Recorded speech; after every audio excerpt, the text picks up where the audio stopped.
दोस्तों, theory of relativity का आप लोग नाम सुने होंगे, और अगर नहीं सुने होंगे तो समझ लीजिए ये बहुत अच्छा चीज़ है, इसे सबको जानना चाहिए।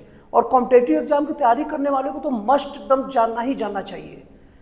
थ्योरी ऑफ रिलेटिविटी का मतलब ये होता है कि कोई भी ऐसा मोशन या कोई भी ऐसा गति नहीं होता है ना जो अपने हिसाब से होता है। हर एक का गति दूसरे के रिस्पेक्ट में, दूसरे के अनुसार से होता है। एग्जाम्पल के तौर पर और अगर बोला जाए कि मैं यहाँ पर स्थिर हूँ, तो मैं यहाँ पर स्थिर नहीं हूँ, मैं यहाँ पर या हम सब लोग यहाँ पर बैठे स्थिर नहीं रहते, हम सब लोग गति कर रहे हैं। कैसे गति कर रहे बता रहा हूँ। हमारा पृथ्वी घूम रहा है और हम उस पृथ्वी के साथ घूम रहे हैं, मतलब हम सब गति में हैं, लेकिन हम स्थिर हैं कैसे? पृथ्वी के सापेक्ष स्थिर हैं। मैं यहाँ सामने खड़ा हूँ, मेरे पीछे बोर्ड है, मैं बोर्ड के सापेक्ष स्थिर हूँ। मतलब कोई भी व्यक्ति गति या स्थिर किसी के सापेक्ष होता है। मूल रूप से कोई भी व्यक्ति स्थिर है ही नहीं, सब के सब गति कर रहे हैं। मतलब आसान भाषा में बोला जाए तो किसी दूसरे आदमी के रिस्पेक्ट में गति करना के को समझना या उसका स्टडी करना ही थ्योरी ऑफ रिलेटिविटी कहते हैं।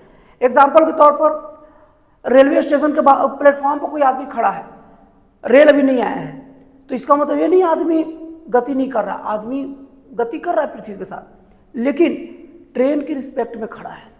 ट्रेन आया, ट्रेन खुल के गति करने लग गई, तो अब ट्रेन में बैठा आदमी अब पैसा नहीं कि पहले गति नहीं कर रहा था और अब गति करने लग गया। ट्रेन में बैठा आदमी पहले प्लेटफॉर्म पर खड़े आदमी के रिस्पेक्ट में स्थिर था और अब उसके रिस्पेक्ट में गति करना शुरू कर दिया है। दोस्तों, मैं आप लोगों को बहुत ही अमेजिंग कॉन्सेप्ट बताऊंगा और इसे आप सोचिएगा, आपको बहुत अच्छा लगेगा। अगर कोई भी व्यक्ति प्रकाश की चाल अगर पकड़ ले या प्रकाश की स्पीड से चलना शुरू कर दे तो वो व्यक्ति अदृश्य हो जाएगा।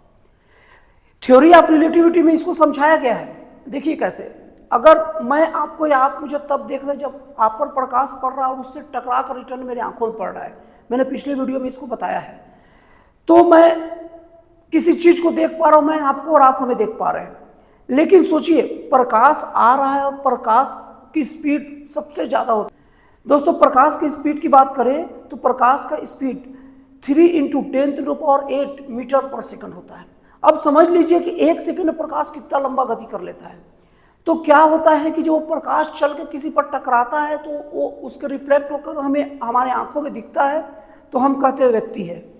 लेकिन अगर वो व्यक्ति प्रकाश की स्पीड ग्रहण कर ले, जो कि लगभग वो असंभव है, अगर कोई प्रकाश की स्पीड कर ले तो प्रकाश उससे टकराएगा ही नहीं, क्योंकि प्रकाश और वो दोनों की स्पीड क्या हो जाएगा?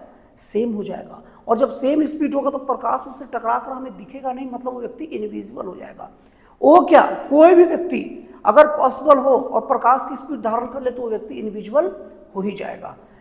तो दोस्तों, आपको ये थ्योरी ऑफ रिलेटिविटी कॉन्सेप्ट कैसा लगा मुझे जरूर बताइएगा।